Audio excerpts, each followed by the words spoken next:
خصوصا على أفضلهم وخاتم النبيين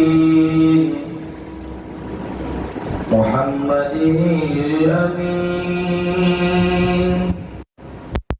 وعلى آله وصحبه أجمعين. أما بعد فأعوذ بالله من الشيطان الرجيم. بسم الله الرحمن الرحيم.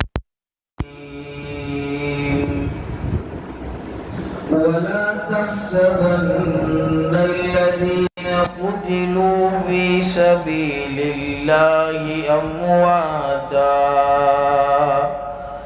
بل أحياء عند ربهم يرزقون. عن أبي هريرة رضي الله تعالى عنه قال قال رسول الله صلى الله عليه وسلم إن أفضل الصيام بعد شهر رمضان شهر الله المحرم أو كما قال عليه الصلاة والسلام. اللهم صل على سيدنا محمد وعلى آل سيدنا محمد وبارك وسلم. اسلامی سال کا آغاز جو ابھی ہوا ہے،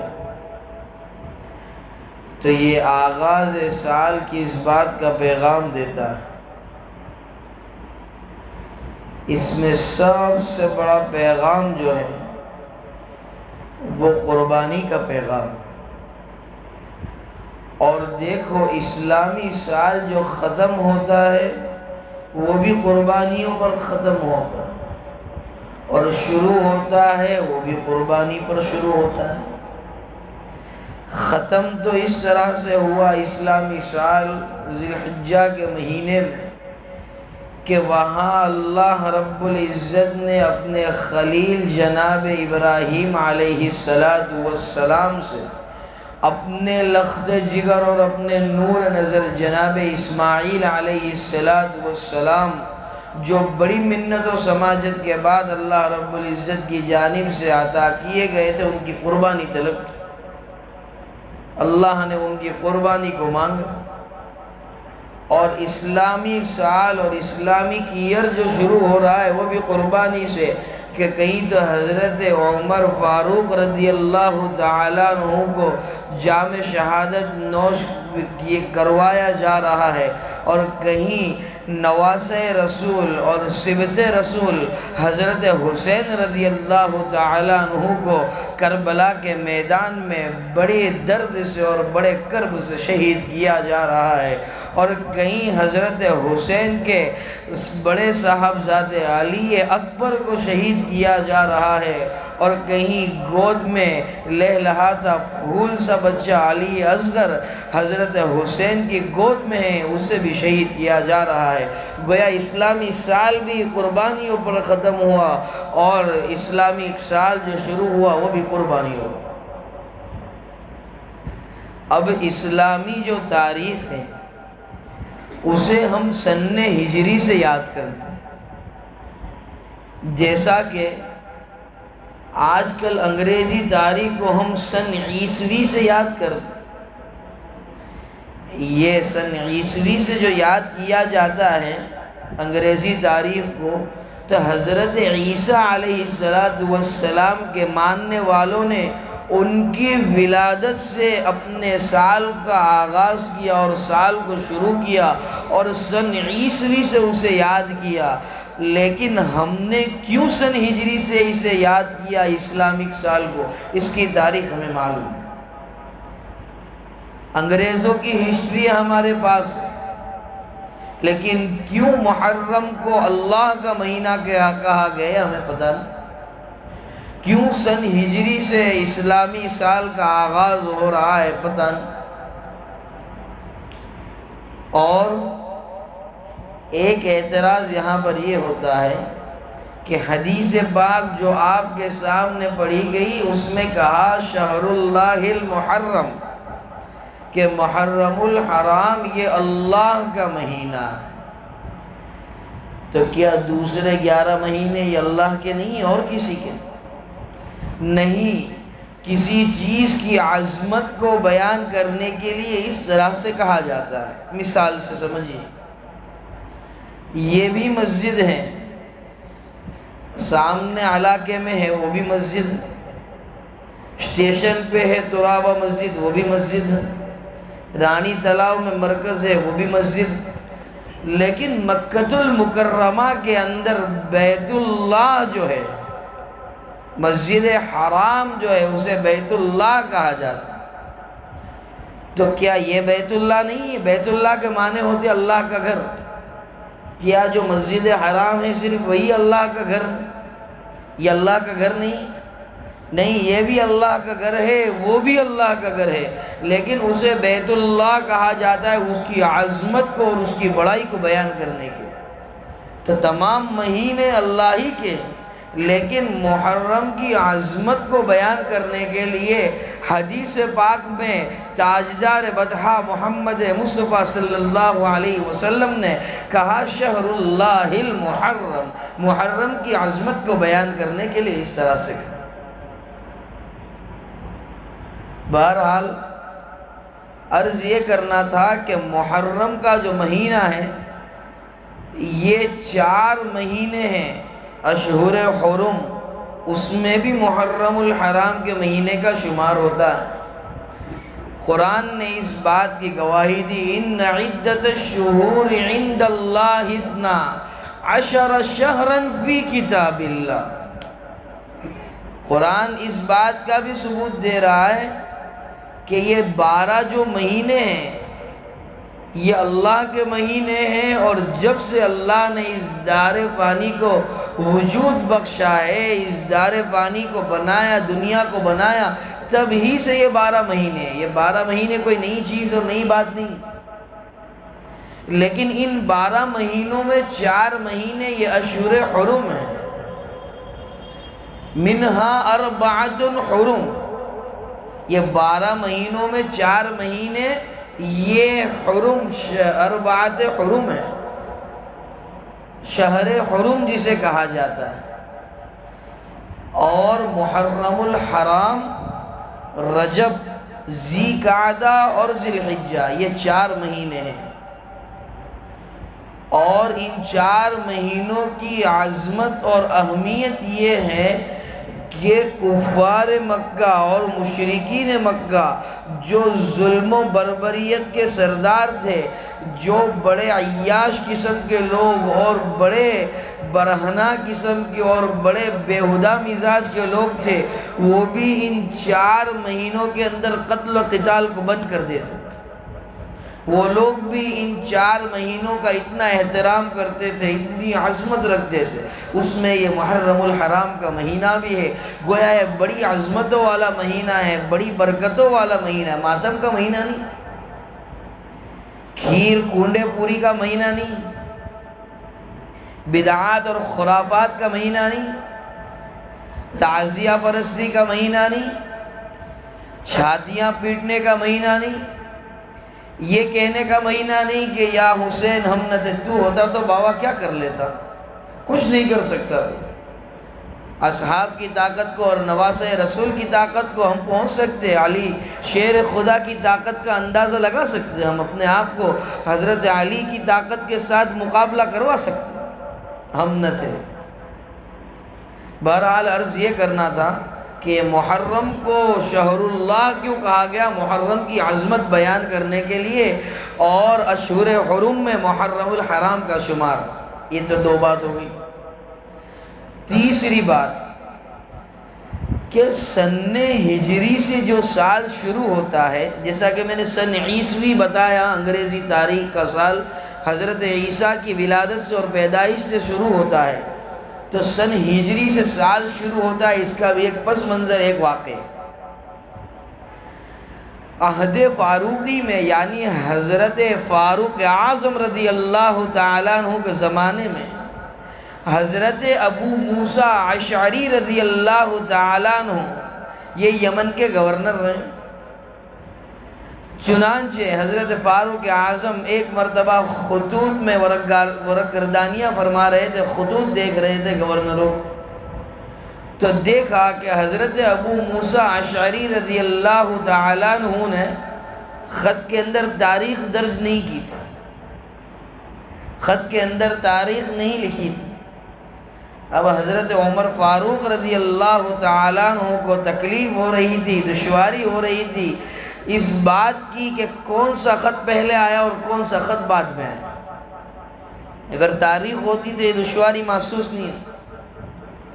چنانچہ حضرت عمر بن خطاب رضی اللہ تعالیٰ عنہ نے تمام گورنروں کو جمع فرمایا اور ایک کانفرنس رکھی، ایک میٹنگ رکھی کہ یہ جو تاریخ نہیں لکھی گئی تو اب اس کا کیا کرنا ہے، کس طرح سے تاریخ کو ہم وجود میں لا سکتے ہیں، کس یاد پر ہم اسلامی سال کا آغاز اور اسلامی تاریخ کو ایک نام دے سکتے ہیں، کس طرح سے تاریخ کو وجود میں لا سکتے ہیں۔ اور یاد رکھنا چاہیے کہ اسلامی سن ہجری کا جس وقت سے آغاز ہوا اس سے پہلے عام الفیل مروج تھا۔ عام الفیل سے تاریخ کو لکھا کرتے تھے، یاد کیا کرتے تھے۔ عام الفیل کیا چیز ہے وہ سمجھنا پڑے گا سن ہجری کو سمجھنے سے پہلے۔ عام الفیل یہ نبی کریم صلی اللہ علیہ وسلم کے دادا کا جب زمانہ تھا، دادا عبد المطلب، اس وقت ابرہہ نامی بادشاہ نے ایک انقلابی تنظیم چلائی تھی، تحریک چلائی تھی اور بیت اللہ پر، کعبۃ اللہ پر چڑھائی کے لیے آیا۔ جب آیا تو اللہ نے اپنے چھوٹے سے اور کمزور سے لشکر کے ذریعے اس ابرہہ نامی بادشاہ کو بھی ہلاک کیا اور اس کے لشکر کو بھی ہلاک کیا۔ آیا تو تھا کعبۃ اللہ کو منہدم کرنے، لیکن خود کے لشکر کو برباد کرتا ہوا وہاں سے چلا گیا۔ اور اللہ پر یقین اور توکل کو دیکھنا ہے تو عبد المطلب کے توکل کو دیکھیے کہ ابرہہ جس وقت آیا اور اس نے کہا کہ میں کعبۃ اللہ کو منہدم کرنے آیا ہوں، تو دادا عبد المطلب نے کہا یہ جس کا گھر ہے وہی اس کی حفاظت کرے گا، بھائی تو میرے اونٹ چھوڑ دے۔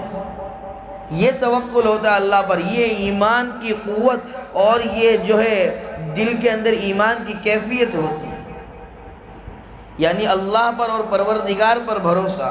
ایمان سے مراد یہ نہیں کہتا کہ دادا عبد المطلب ایمان والے تھے، اس لیے کہ تو ابھی نبی کریم صلی اللہ علیہ وسلم کا وجود ہی نہیں ہوا، دنیا میں تشریف ہی نہیں لائے۔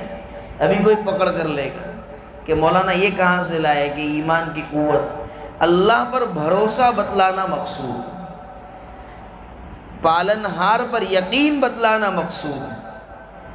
بہرحال یہ بڑا انقلابی واقعہ رہا، اس لیے عام الفیل یعنی جس سال یہ فیل اور ہاتھیوں والوں کے لشکر کو اللہ نے اپنے لشکر کے ذریعے ہلاک کیا تھا، ابابیل جو بھیجے تھے ان کے ذریعے اس لشکر کو ہلاک کیا تھا، بڑا انقلابی واقعہ تھا۔ اس وجہ سے عام الفیل کے ذریعے تاریخ لکھی جاتی تھی اور یاد کیا جاتا تھا۔ اب عرض یہ کر رہا تھا کہ حضرت فاروق اعظم نے جب تمام گورنروں کو جمع فرمایا تو اس وقت تاریخ پر بحث چھڑ گئی، تاریخ پر مشورہ ہونے لگا، اصحاب رائے قائم کرنے لگے، رائے پیش کرنے لگے۔ کسی نے تو یہ رائے دی کہ نبی کریم صلی اللہ علیہ وسلم کی ولادت سے جو ہے اسلامی سال کا آغاز کیا جاوے، تاریخ کو وجود میں لایا جائے۔ بعض حضرات کی رائے یہ رہی کہ مدنی کریم صلی اللہ علیہ وسلم کی وفات سے اسلامی سال کو یاد کیا جاوے اور اس کا آغاز کیا۔ اور بعض حضرات کی رائے یہ رہی چونکہ فتح مکہ یہ بڑی فتح اللہ کی جانب سے مسلمانوں کے حق میں مقدر کی گئی تھی اور بڑی فتح ملی تھی، اس وجہ سے بعض حضرات کی رائے یہ تھی کہ فتح مکہ سے اسلامی سال کا آغاز کیا۔ البتہ حضرت عثمان ابن عفان رضی اللہ تعالیٰ عنہ اور شیر خدا حضرت علی رضی اللہ تعالیٰ عنہ کی رائے یہ رہی کہ اسلامی سال کا آغاز جس وقت تاجدار مدینہ محمد الرسول اللہ صلی اللہ علیہ وسلم نے اپنے پیارے شہر مکہ المکرمہ کو چھوڑ کر مدینہ المنورہ کی جانب ہجرت کی، تب سے اسلامی سال کا آغاز کیا۔ حضرت عمر فاروق رضی اللہ تعالیٰ عنہ نے حضرت عثمان ابن عفان اور حضرت علی رضی اللہ تعالیٰ عنہما کی رائے کو پسند فرمایا اور اس پر فیصلہ کیا۔ اب کیوں حضرت عثمان اور حضرت علی کی رائے پر فیصلہ ہوا اور کیوں دوسری آراء پر فیصلہ نہیں ہوا، اس کی چند وجوہات بیان کی گئی ہے، سنیے۔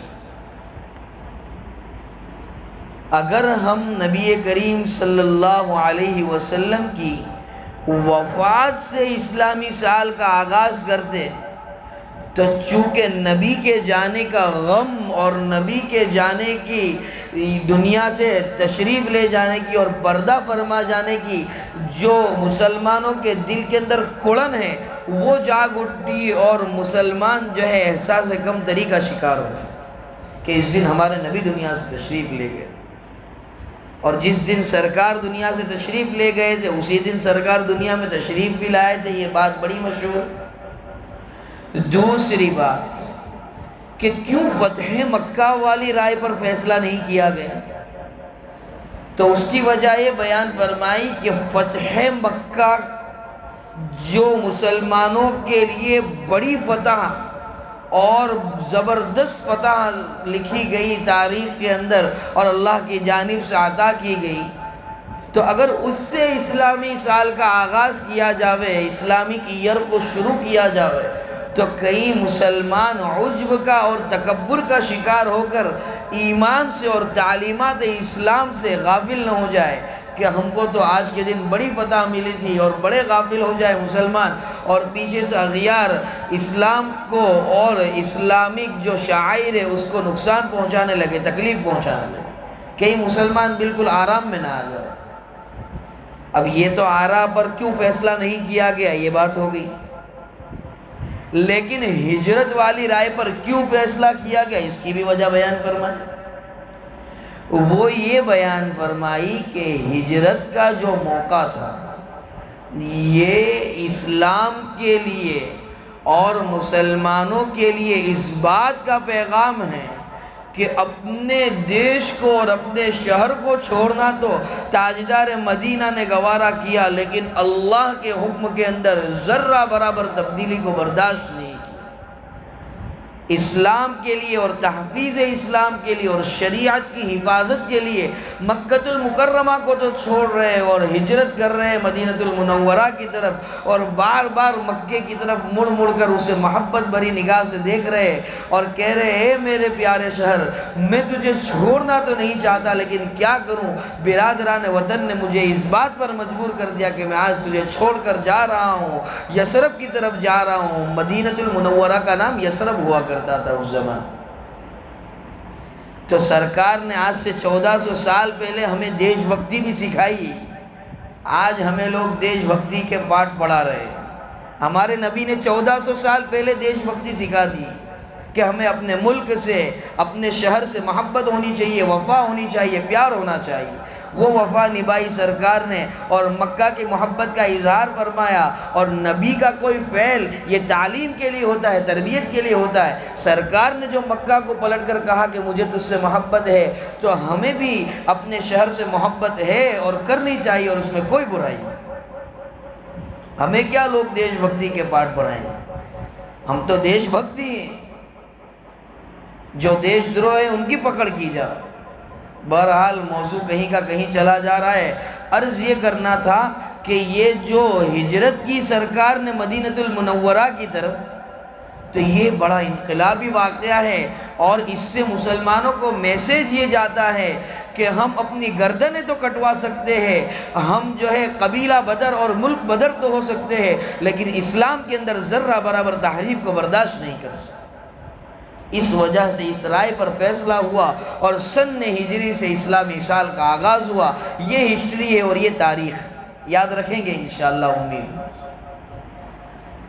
اب اور جو مین بات کرنی تھی آج آپ حضرات کے سامنے، وہ یہ ہے کہ محرم کے مہینے کو ہم نے خاص کر دیا ہے حضرت حسین کی شہادت کے ساتھ۔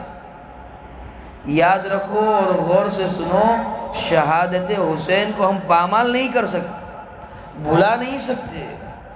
صبت رسول، نواس رسول کو کربلا کے میدان میں شہید کیا جا رہا ہے، اسے ہم کیسے بھلا سکتے؟ لیکن اس میں اتنا غلو نہیں کر سکتے کہ کبار صحابہ کی شہادتوں کو ہم فراموش کر دیں اور بھلا بیٹھے، اور اس کے اندر اتنا غلو۔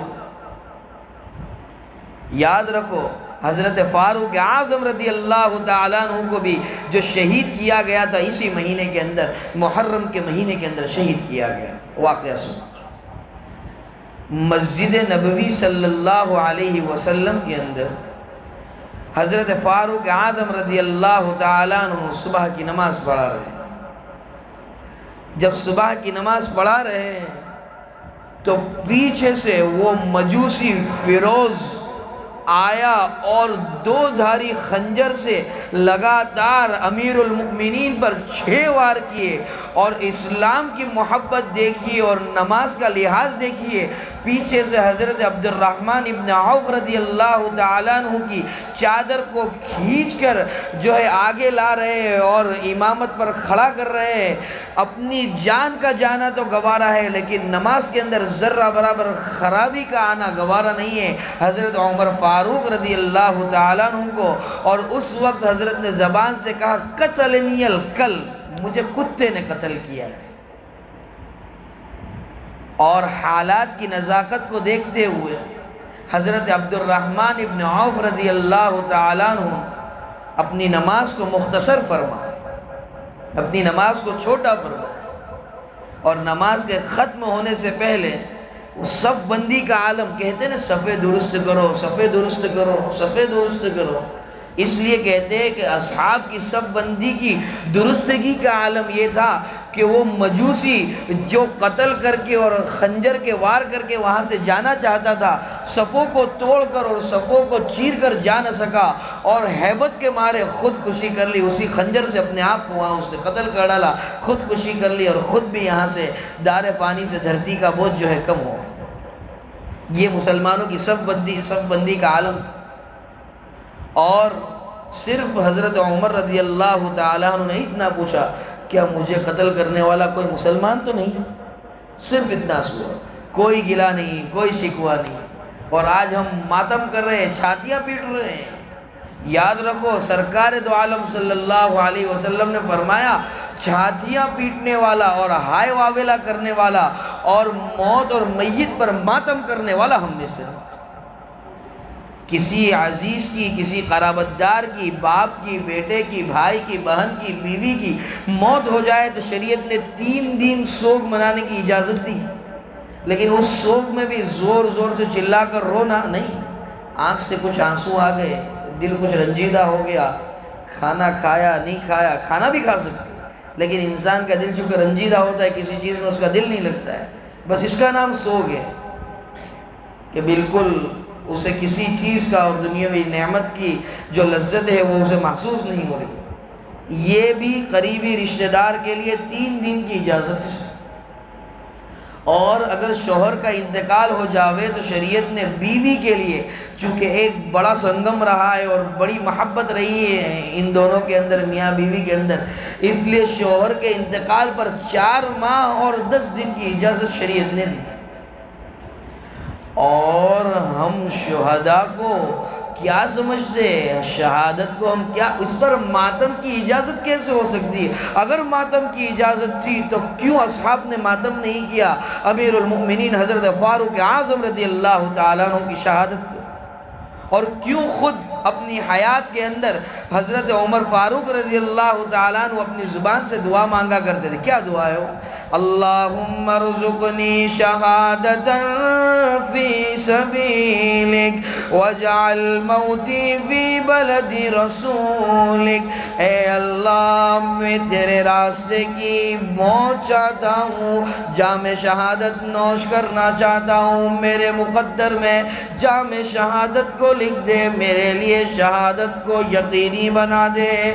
اور شہادت مانگی تو کیسی مانگی کہ تاجدار مدینہ سے محبت والی مانگی. وَجَعَلْ مَوْتِي فِي بَلَدِ رَسُولِكَ, اور جب وقت آخر ہو دیار رسول سے اور شہر رسول سے دور بھی نہ کرنا. اللہ نے دونوں باتیں سن, شہید بھی ہو رہے اور دیار رسول سے دور بھی نہیں ہو رہے. وہی مسجد نبوی شریف کے اندر انہیں جام شہادت نوش ہے. اور مرنے کے شہید ہونے کے بعد بھی سرکار دو عالم صلی اللہ علیہ وسلم کا پڑوس ملا, یار غار بھی رہے ہیں حضرت عمر فاروق اور صدیق اکبر رضی اللہ تعالی. وقت آخر ہے, خون بہ رہا ہے. حضرت امی عائشہ رضی اللہ تعالیٰ عنہ کے حجرے میں مدفون ہے تاجدار مدینہ, اور حضرت ابو بکر صدیق رضی اللہ تعالیٰ. درخواست کی گئی کہ سرکار کے پہلو میں مجھے جگہ دی جاوے. امی عائشہ سے درخواست کر رہے حضرت عمر رضی اللہ تعالیٰ. تو کہا یہ جگہ میں نے اپنے لیے رکھی ہے, لیکن چونکہ آپ کی بات کو ٹال بھی نہیں سکتی, اس لیے تاجدار مدینہ کے پہلو میں جگہ دی گئی حضرت فاروق اعظم رضی اللہ تعالیٰ. جب ماتم کی اجازت اور گنجائش ہوتی تو کیوں کر حضرت عثمان ابن عفان نے اور حضرت علی شیر خدا نے ماتم نہیں کی؟ اگر ہوتی اجازت تو ماتم کر دیں. ہاں, حضرت حسین کے نام پر ماتم کر دیں. اور نمازوں کے ٹھکانے نہیں. ہم نہ تھے, انہوں نے اپنے آپ کو تلواروں کے بیچ میں اور تہہ تیغ ڈال دیا. اس کی وجہ یہ تھی کہ نانا کے دین کی حفاظت کرنا, نانا کے دین کو رسوا کرنے سے بچانا تھا. ہم ان کی محبت کے دعوے کر رہے ہیں اور علل اعلان اور روڈ شو بنا رہے حضرت حسین کی شہادت کو, اور وہاں مغرب کی اذان ہو رہی ہے, یہاں یہ کہہ رہا ہے ہم نہ تھے. وہاں عشاء کی اذان ہو رہی ہے, یہاں عشق رسول کی نظمیں بجا بجا کر جھوم رہا ہے. وہ اپنی زبان سے کہتا ہے میں عاشق رسول و عاشق حسین ہوں. ہم بھی عاشق ہیں نواز رسول کے, لیکن چہرے پر داڑھی نہیں. زبان سے کہتا ہے عاشق ہوں اور چہرے کے اوپر داڑھی کا ٹھکانہ نہیں. جس چیز کی حفاظت کے لیے, جس دین کی حفاظت کے لیے حسین نے اپنی جان قربان کر دی, تو اپنے ہاتھ سے اسے روند رہا ہے اور کہتا ہے کہ میں سچا عاشق ہوں, اور چھاتیاں پیٹتا ہے. یاد رکھو, اسلام میں ماتم کی کوئی گنجائش نہیں, کوئی اجازت نہیں. اور آپس میں ایک دوسرے پر حسب نسب کے اعتبار سے فخر کرنے والوں, سنو ہم تو اس خاندان کے, ہم اس خاندان کے, ہم اس خاندان کے. محرم اس بات کا بھی پیغام دیتی ہے, تم آپس میں کیا خاندانیت دیکھتے ہو, آپس میں ایک دوسرے کو کیا بڑا چھوٹا سمجھتے ہو. اگر دیکھنا ہے کسی کی شہادت اور شرافت کو, تو وہ نواز رسول کی شہادت کو اور ان کی شرافت کو دیکھا جائے. وہ کس طرح سے؟ نبی نانا علی بابا شرافت ہو تو ایسی ہو, جس کے صدقے دویل اس کائنات کو اللہ نے وجود بخشا وہ نانا ہے. اور جس کو شیر خدا کہا گیا, جس کو اس دنیا کے اندر جنت کی بشارت دی گئی, وہ بابا ہے, وہ باپ. یہ خاندان ہوتا ہے, یہ شرافت ہوتی ہے. کیا ہم پہنچ سکتے ہیں حضرت حسین کی شرافت؟ اور حضرت حسین کو گالیاں دینے والے جو لوگ ہیں وہ بھی سنیں کہ کیا تم گالیاں دیتے ہو حضرت حسین کو, تو تم کہاں اور نواز رسول کہاں. تم تو چیپدی اور چیپدی کا شوربہ, حضرت حسین کی دھول کے برابر بھی تم نہیں ہو سکتے. تم کیا حضرت حسین پر کلام کرتے ہو اور اہل بیت پر کلام کرتے ہو. بہرحال کیا کہہ رہا تھا؟ نبی نانا علی بابا شرافت ہو تو ایسی ہو، اور لگے خنجر تو ہو سجدہ، شہادت ہو تو ایسی ہو۔ سنو حضرت حسین کا واقعہ۔ حضرت حسین رضی اللہ تعالیٰ عنہ، کوفے والوں نے انہیں کئی خطوط بھیجے کوفے میں آنے کے لیے کہ آپ آ جائیے، ہم آپ کے ہاتھ پر بیعت ہونا چاہتے ہیں، ہم آپ کے ہاتھ پر بیعت کرنا چاہتے ہیں، آپ سبط رسول ہیں، آپ نواسہ رسول ہیں، آپ نواسہ تاجدار مدینہ ہیں، آپ آ جائیے۔ اس وقت حضرت حسین رضی اللہ تعالیٰ عنہ کے جو رفقا تھے، حضرت عبداللہ ابن عباس رضی اللہ تعالیٰ عنہ اور حضرت عبداللہ ابن عمر رضی اللہ تعالیٰ عنہ، ان سے مشورہ کیا۔ ان دو حضرات کی رائے یہ تھی کہ آپ بالکل نہ جائیں، اس لیے کہ کوفہ والوں سے وفاداری کا ثبوت کبھی ملا ہی نہیں، بڑے بے وفا قسم کے لوگ۔ لیکن حضرت حسین رضی اللہ تعالیٰ عنہ نے فرمایا اگر وہ سچی طلب والے ہوئے اور وہ واقعی طور پر اور حقیقتاً مجھ سے بیعت کرنا چاہتے، اور کل اللہ نے مجھ سے سوال کر لیا کہ کیوں وہ تم سے بیعت کرنا چاہتے تھے اور تم وہاں نہیں پہنچے، کیوں حق کا ساتھ دینے میں تم نے دریغ کیا، کیوں تم نے حق کا ساتھ دینے والوں کی بات کو نہیں مانا، ڈر رہے حضرت حسین رضی اللہ تعالیٰ، ہم تو برابر نمازیں چھوڑ رہے، ہم برابر سنتیں چھوڑ رہے، واجبات چھوڑ رہے، زکوٰۃ چھوڑ رہے، حج چھوڑ رہے، ہم کو بالکل ڈر نہیں لگتا، اور کہتے یا حسین ہم نہ تھے۔ اور یہاں پر حسین کو کیا ڈر ہے؟ معلوم ہے کہ جان کا خطرہ ہے، ان لوگوں نے کبھی وفاداری کا ثبوت نہیں دیا۔ عبداللہ ابن عباس اور عبداللہ ابن عمر رضی اللہ تعالیٰ عنہما کہہ رہے کہ ان سے کبھی وفاداری کا ثبوت نہیں ملا، اس کے باوجود کیا کہہ رہے؟ لیکن اگر واقعی ان کی سچی طلب ہوئی اور مجھ سے اللہ نے سوال کر لیا کہ کیوں تم نے حق کا ساتھ نہیں دیا، تمہیں کیا جواب دیا؟ آخر مشورہ اس بات پر پہنچا کہ ان کے ایک قریبی عزیز حضرت حسین رضی اللہ تعالیٰ عنہ کے حضرت مسلم ابن عقیل رحمت اللہ علیہ مشورے سے انہیں بھیجنا طے پائے کہ یہ وہاں جائے، وہاں کا معائنہ کرے، وہاں کے لوگوں کی سوچ کو اور وہاں کے لوگوں کے ذہن کو اور مزاج کو سمجھے، اور اس بات کا معائنہ کر کے یہاں خبر بھیجے کہ واقعی کیا ان کے جو خطوط آئے ان میں سچائی بھی ہے یا صرف جھوٹ سے بڑے ہوئے خطوط ہیں۔ تو جب انہیں بھیجنے کا مشورہ ہوا حضرت مسلم ابن عقیل رحمت اللہ علیہ کو، تو ان کے جو چھوٹے چھوٹے بچے تھے، حضرت مسلم ابن عقیل کے 2 لڑکے تھے، انہوں نے بھی ضد پکڑ لی کہ نہیں ہم بھی ابا جان کے ساتھ جائیں گے۔ بچے ہوتے ہیں ضد پکڑ لیتے، اس سے اس بات کا بھی ثبوت ملا، کہتے ہیں مولانا بچہ ہے ضد بہت کرتا ہے، ضد یہ نہیں کرے گا تو کیا آپ کریں گے؟ اس کی عمر ہی ضد کرنے کی ہے، مستی کریں، مولانا مستی بہت کرتا ہے تو آپ شروع کر دو پھر مستی وہ بند کر دے گا، یہ دیکھ کے کہ والد صاحب نے کچھ نیا ٹانڈو شروع کیا ہے گھر کے اندر۔ بہرحال عرض یہ کر رہا تھا کہ انہوں نے ضد پکڑ لی کہ بھائی ہم بھی ابا جان کے ساتھ جائیں گے، سمجھایا بڑا طویل سفر ہے اور آگے بہت کام ہے، بڑی ذمہ داریاں ہیں، لیکن نہیں مان رہے، نہیں سمجھ رہے۔ بچے، باپ باپ ہوتا ہے، اولاد جیسی ہو باپ نبھاتا ہے، باپ باپ ہوتا ہے۔ ٹھیک ہے، رخت سفر باندھا اور اولاد کو چل دیے لے کر کوفہ۔ کیوں چل دیے؟ کوفہ والوں کے خطوط جو آئے تھے ان کی تفتیش کے لیے چل دیے کہ کیا یہ خطوط واقعی طور پر سچے ہیں یا صرف پلاننگ ہے حضرت حسین کو شہید کرنے کی اور انہیں پریشان کرنے کی۔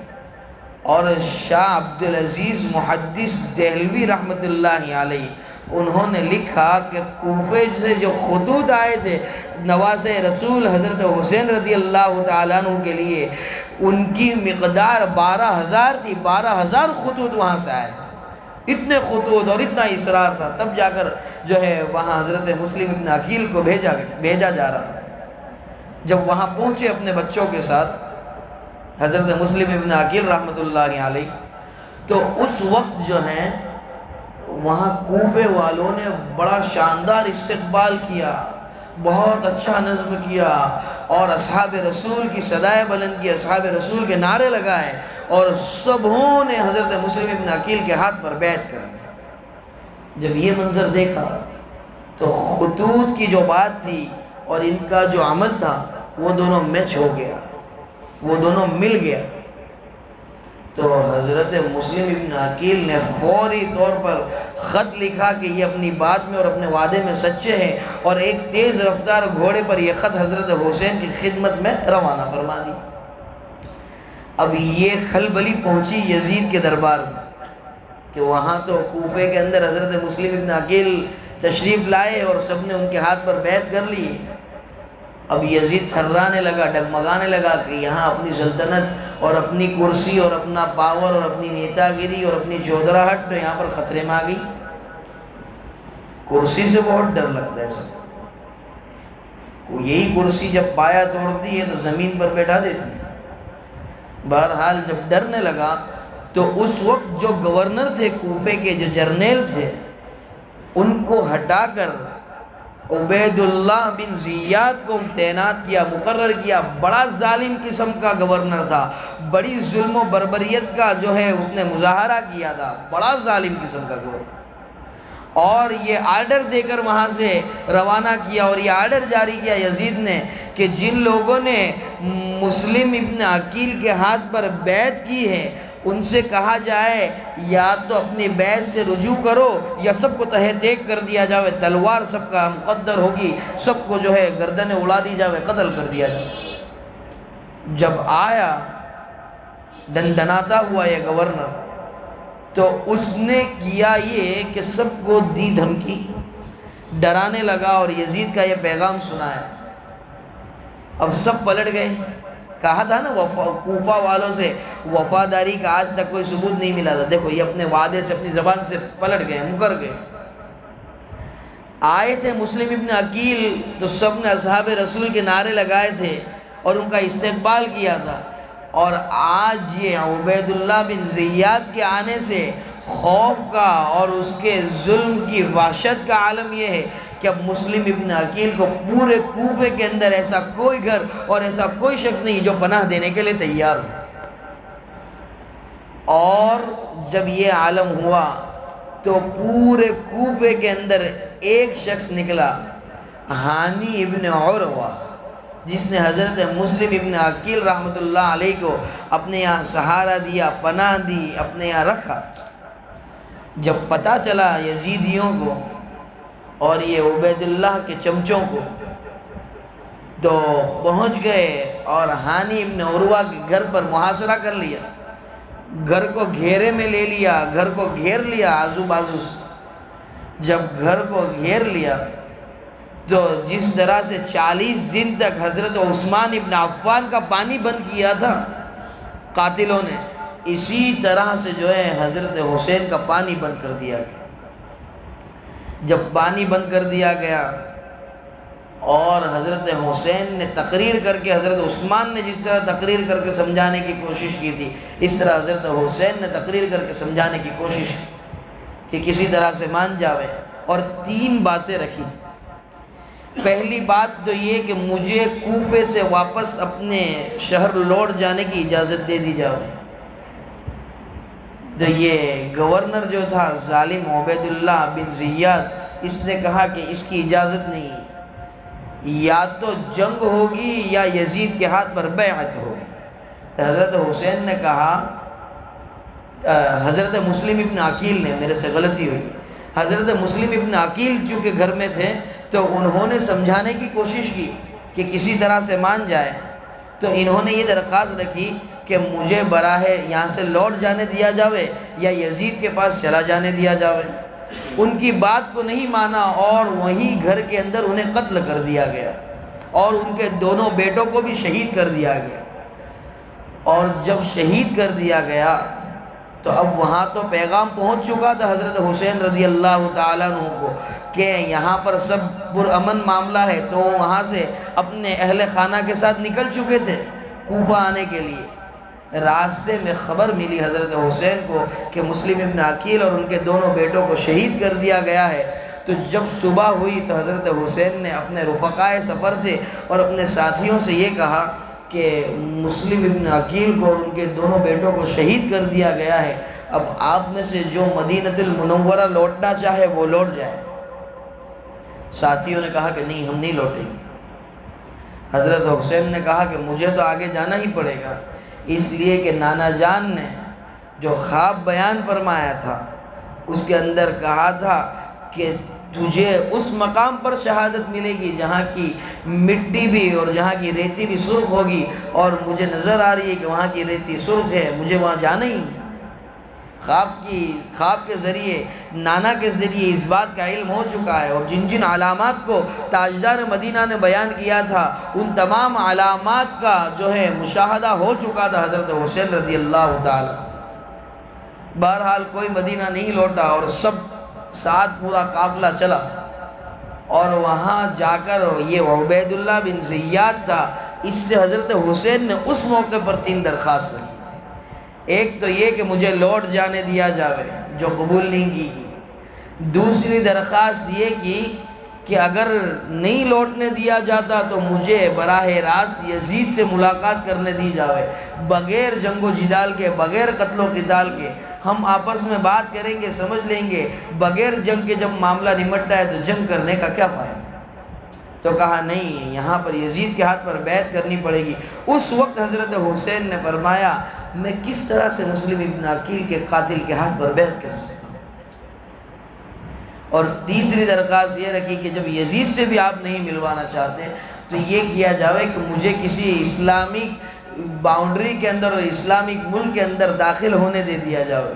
اس بات کو بھی قبول نہیں کیا گیا، اور وہاں پر حضرت حسین کے گھر والوں کا، اہل بیت کا محاصرہ ہوا، اور اس مقام پر پانی کو بند کر دیا گیا۔ وہ جو مقام جہاں پر حضرت حسین ٹھہرے اور جہاں پر انہوں نے اپنا پڑاؤ ڈالا وہ مقام کربلا تھا۔ اب مقام کربلا پر تیار ہو گئے، ماننے کے لیے تیار نہیں، نہ پانی دیا جا رہا ہے نہ بات کو مانا جا رہا ہے، بس ایک ہی بات پہ اڑے ہوئے ہیں کہ آپ کو شہید کرنا ہے یا آپ جو ہے بیعت کر لو یزید کے ہاتھ پر۔ بیعت تو ہونے والی تھی نہیں، اور شہادت حضرت حسین کا مقدر تھی۔ تو سب سے پہلے حضرت حسین رضی اللہ تعالیٰ عنہ کے بڑے صاحبزادے علی اکبر میدان کے اندر آئے۔ نوجوان ہیں، بہادر ہیں، آ کر چونکہ پیاس کی بھی شدت تھی، پیاسے ہیں ابھی علی اکبر رضی اللہ تعالیٰ عنہ، تو اس وجہ سے جب قافلے کے اندر اور دشمنوں کے جھنگٹے کے اندر گھس گئے اور قتال کرتے رہے، برابر دشمنوں کے ساتھ مقابلہ کرتے رہے، اور ایک وقت آیا کہ وہ شہید ہو گئے۔ حضرت حسین اپنے ہاتھوں سے اپنے لخت جگر کو خیمے کے اندر لائے اور کہا کہ یہ شہید ہو چکے ہیں، یہ میرے نانا کے دین پر قربان ہو چکے ہیں۔ یہاں پر حضرت حسین کا بیٹا شہید ہو رہا ہے، خون کے فوارے اڑ رہے ہیں، لیکن نواسۂ رسول بجائے رونے کے اور ماتم کرنے کے کیا کر رہے ہیں؟ خود میدان میں آنے کے لیے تیار ہو رہے۔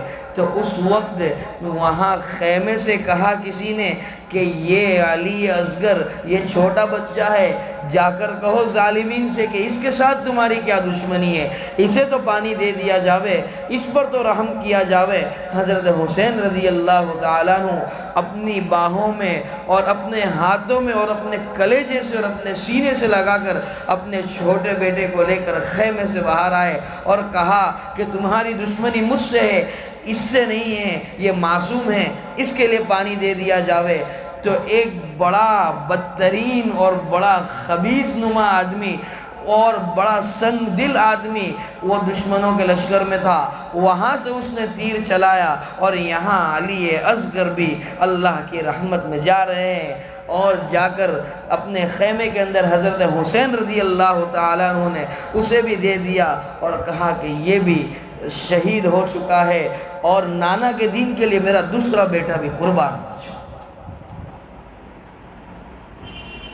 گھر والوں نے رونا شروع کیا، محبت ذرا آواز بلند ہوئی، حضرت حسین نے فرمایا نہیں،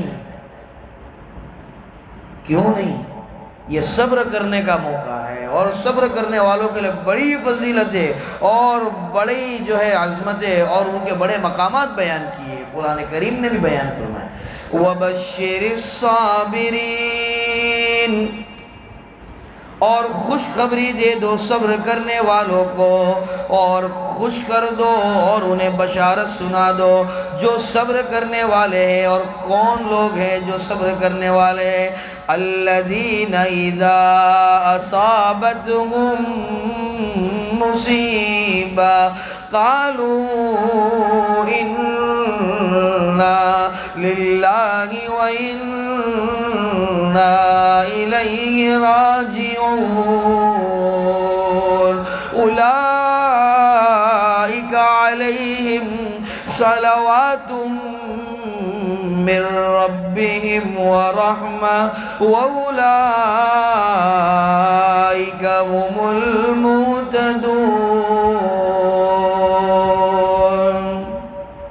صبر کی تلقین کر رہے ہیں حضرت حسین، اہل خانہ کو اس بات کی تلقین کر رہے ہیں یہ اللہ کی امانت تھی، اللہ نے واپس لے لی، کوئی ادھیکار نہیں ہمیں بری باتیں اور اپنی زبان سے کلام کرنے کا۔ بری باتیں تو ہو نہیں رہی تھی لیکن روکا ہائے واویلا کرنے سے۔ اور صابرین کی جماعت وہ جماعت ہے کہ یہی لوگ اولئک علیہم صلوات من ربہم ورحمہ، یہی لوگ اللہ کی جانب سے ہدایت پر ہیں، اور یہی لوگ ہدایت یافتہ لوگ ہیں، ان پر اللہ کی رحمت کاملہ اور رحمت خصوصہ نازل ہوتی ہے۔ خاص رحمت اللہ جن پر نازل فرماتا ہے یہ صابرین کی جماعت ہے۔ بہرحال اب زین العابدین اس وقت ان کی طبیعت بہت خراب تھی، وہ تو میدان میں اتنی بھی طاقت نہیں رکھتے تھے کہ تلوار کو اور اپنے جو ہے اوزار کو لے کر اور اپنے ہتھیار کو لے کر مقابلہ کر سکے۔ اب حضرت حسین خود میدان میں آ رہے ہیں، نواسہ رسول آ رہے ہیں میدان میں، اور جب آئے میدان کے اندر تو کہا او ظالموں، او دشمنوں، کچھ انتظار کرو کہ میں 2 رکعت پڑھ لوں۔ ٹھیک دیکھا نا انہوں نے کہ 2 بچے چلے گئے نظروں کے سامنے، شہید کر دیا گیا، لیکن یہ حسین ہیں کہ برابر سے محمد کی شریعت کو بچانے کے لیے اور اس کی حفاظت کے لیے اپنے بچوں کی شہادت کو تو برداشت کر سکتا ہے لیکن نانا کے دین پر ایک نقطہ برداشت نہیں کر سکتا۔ جب 2 رکعت پڑھنے کے لیے کہا اور حضرت حسین نے رکعت باندھ، اب جب رکعت باندھی تو رکعت باندھ کر پہلی رکعت کو ختم کرنے والے تھے، سجدے میں گئے تو وہاں سے شمر نامی جو شخص تھا، شمر ذی الجوشن جس کا پورا نام، اس نے حضرت حسین رضی اللہ تعالیٰ عنہ پر وار کیا، اور وار کیا تو یہی کربلا کی سرخ مٹی ہے جہاں پر حضرت حسین رضی اللہ تعالیٰ عنہ اپنے نانا کے دین کے لیے شہید ہو گئے، قربان ہو گئے۔ گھر کے تمام افراد نے اپنی جانیں نوچھاور کر دی اسلام کو اور اس دین کو اور اس حق کی دعوت کو ہم تک پہنچانے کے لیے، اور آج ہمارا حال یہ ہے کہ ہم حضرت حسین کی اتنی زبردست شہادت کو روڈ شو بنا رہے ہیں، اتنی زبردست شہادت کو ہم روڈ پر لا کر تماشا بنا رہے ہیں۔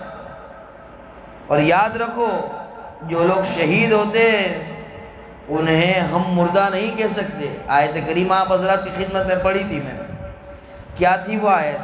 وَلَا تَحْسَبَنَّ الَّذِينَ قُتِلُوا فِي سَبِيلِ اللَّهِ أَمْوَاتًا، اور تم گمان نہ کرو ان لوگوں کے متعلق جن کو اللہ کے راستے میں شہید کیا گیا، جو اللہ کے راستے میں شہید ہو گئے انہیں مردہ گمان مت کرو، انہیں مرا ہوا گمان مت کرو، بل احیاء عند ربهم یرزقون،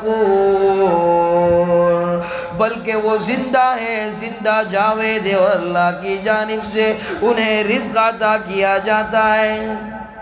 قرآن دوسری جگہ ارشاد فرماتا ہے وَلَا تَقُولُوا لِمَنْ يُقْتَلُ فِي سَبِيلِ اللَّهِ أَمْوَاتٌ بَلْ أَحْيَاءٌ وَلَكِنْ لَا تَشْعُرُونَ۔ یہی اس کا معنی ہے۔ اور ایک آخری بات جو بتا کر میں اپنی بات کو ختم کروں گا کہ یہ محرم کی 10ویں تاریخ کو عاشورہ کہا جاتا ہے۔